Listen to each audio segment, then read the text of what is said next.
I'm a massive, massive supporter of the police. They have a very difficult job. But I've got to be honest with you, today, there were too many of these stories for me to have just done one after the other. And I think today of all days, I thought, are we lawless?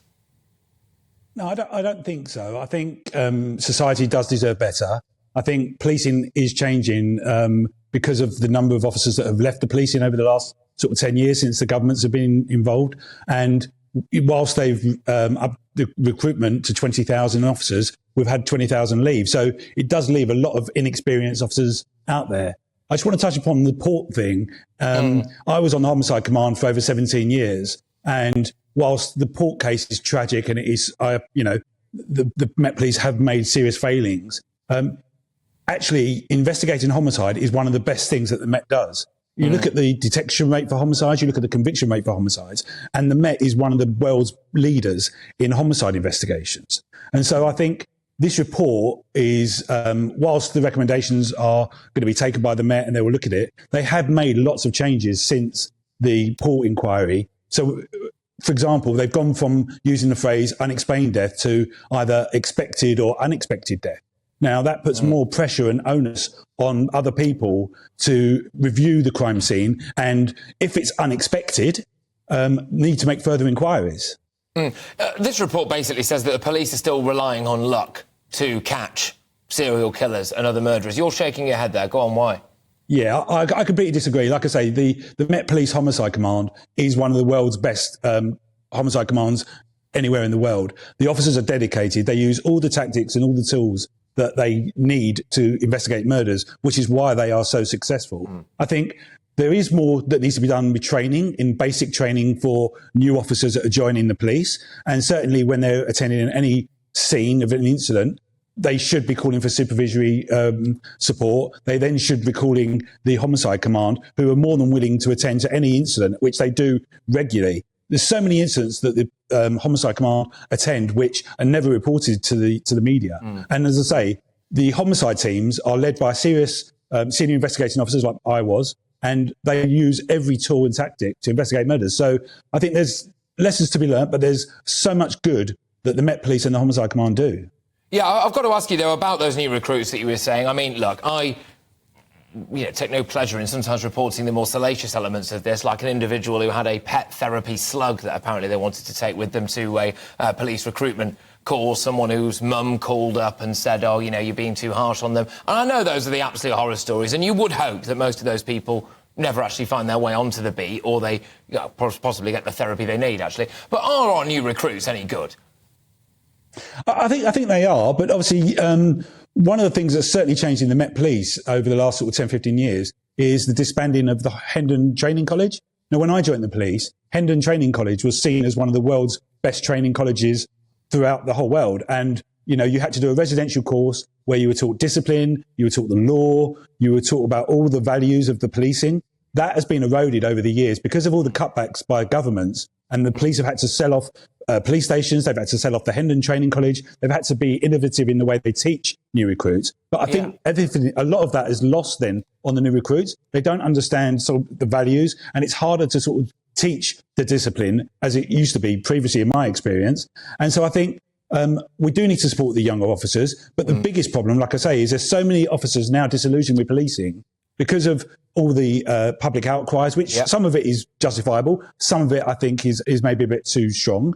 Because day in, day out, officers go to work, putting their lives on the line, and every day officers are doing so much good. But media, the public, they only hear about the problems. Like you talk about the burglary rates and things like that. That is because there's just not enough officers to go around. Well, that is kind of what I want. There was just not enough officers to go round. Yeah, and it's a fine line, this, for me, because obviously, like I said, I was just shocked today by the sheer volume of pretty horrific crime stories that there were out there, and this is why I'm doing this thing. But at the same time, I absolutely hate the idea that you get a lot of politicians standing up and going, the Met is institutionally racist, it's all horrible, it's full of these nasty people and everything. And then you think, well, why would anyone want to join the Met? Why would anyone in the police force actually feel comfortable being in there? They have a tough enough time as it is. Just to allude to something you said there about selling off police stations, there's a story that comes to mind. A £1 million cannabis farm was found in the old disused Streatham police station, which possibly sums up the visible decline decline, maybe there you could say, of police funding. But let me just talk to you about those burglaries. So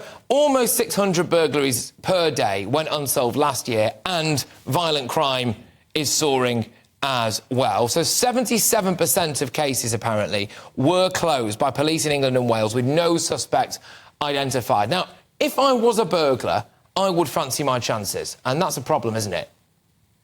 It's a huge problem, but it goes back to the resources.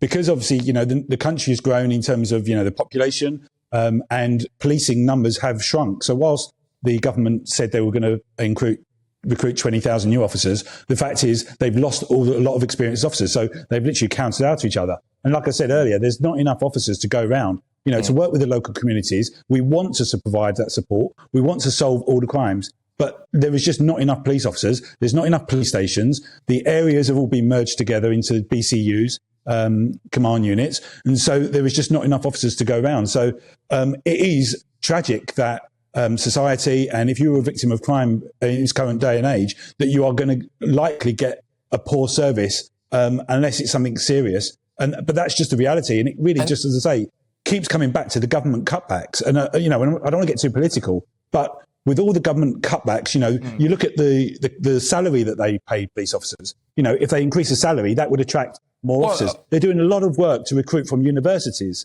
and that is a really good place to recruit. But that's not the answer. You used to be able to join the police with common sense, and that has kind of been lost, I think, over the years. I completely get that. Absolutely. And all this talk of strike Armageddon and all of this stuff, I think one group of people who I would be squarely behind getting a whopping great big pay rise would be our police force. But can I just ask you, I'm going to talk to a psychologist a bit later on, a criminal psychologist. And do you think as though part of the problem is actually the upbringing of some kids that are taking place right now? People walking around with knives, glamorising some kind of gangster lifestyle, stabbing each other to death over £10 of weed or something like that. I mean, actually, if we're being honest, is the upbringing of kids getting worse, and is that having an impact on crime stats?